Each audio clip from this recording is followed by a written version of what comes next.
한 주 기업 뉴스 리뷰 주간 기업 기상도입니다. 올해 정부 수입 다시 따져보니 예상보다 59조 원이 적다는 추산이 나왔습니다. 100% 정확한 추계란 없지만 수입 전망이 15%나 줄면 기업은 바로 위기겠죠. 정확도를 높일 방안이 시급한데요. 그러면 한 주 맑고 우린 기업 찾아 기업 기상도 출발합니다.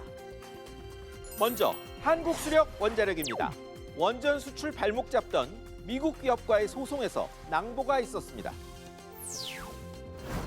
한수원이 원전을 수출하려 하자 미국 웨스팅하우스가 자기 기술 썼다며 소송 걸며 막았죠.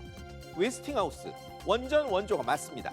하지만 수십 년간 개발 개량으로 이젠 다른 모델이라고 한수원은 반박합니다.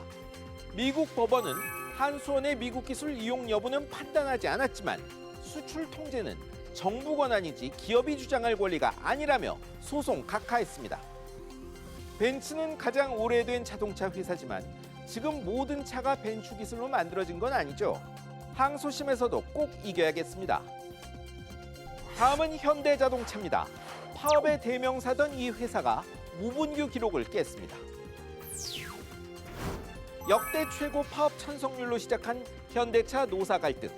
하지만 막판에 11만 원대 기본급 인상과 성과급 주식 지급 등으로 타협했고 조합원 투표 통과했습니다. 역대 최대 실적 덕에 노조는 역대 최대 기본급 인상 받아낸 겁니다. 이 회사에 5년간 파업 없는 건 노조 창립 이래 처음입니다.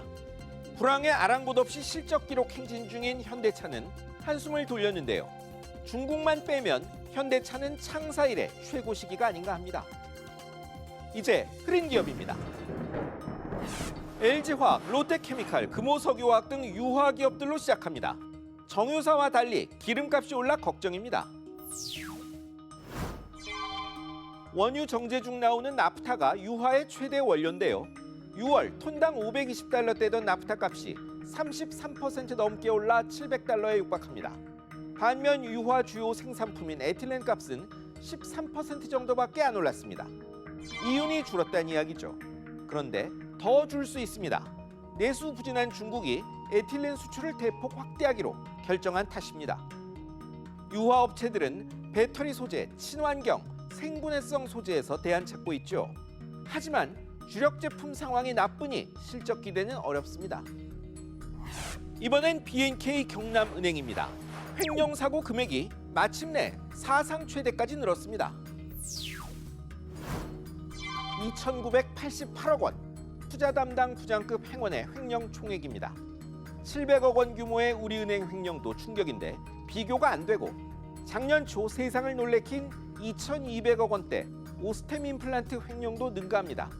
다만 다른 돈을 빼돌려 갚아 실제 피해액은 595억 원 정도인 게 다행입니다. 횡령범 은신처에선 100억 원대 골드바와 수십억 원대 현금 다발이 쏟아지고 김치통에서 현금 수표가 4억 원이나 나왔다죠. 시중은행보다 규모도 작은데 10년 넘게 3천억 원이 빈 걸 감지 못한 은행이 고객 돈 맡을 수 있을지 의문입니다. 다음은 태광그룹입니다. 그룹 전 계열사 감사 소식이 있었습니다.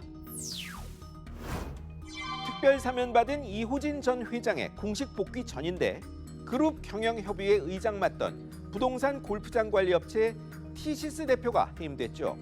그 뒤 전 계열사 감사 보도가 있었습니다. 비위가 발견됐다는 소식이 있었고 경영진 간 갈등이란 관측, 롯데홈쇼핑 1, 2대 주주 롯데와 태광 간 롯데홈쇼핑의 롯데 계열사 빌딩 매입 둘러싼 갈등 탓이란 관측까지 나옵니다. 비위나 갈등은 분명 악재죠. 다만 재계에선 이 전 회장의 경영 복귀가 임박한 것 아니냐는 분석이 우세합니다. 마지막은 현대, 롯데홈쇼핑, CJ 온스타일입니다.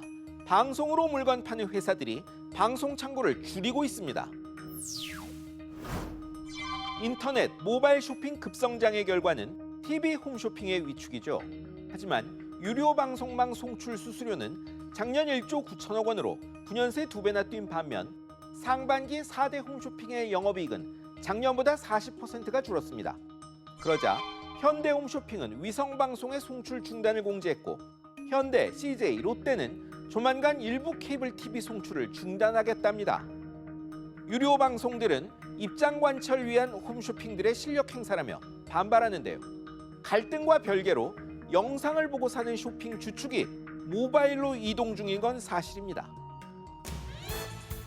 18년 만에 대만의 국민소득 추월당하더니 올해 경제 성장률이 일본에 뒤질 것이란 경제협력개발기구 전망이 나왔습니다.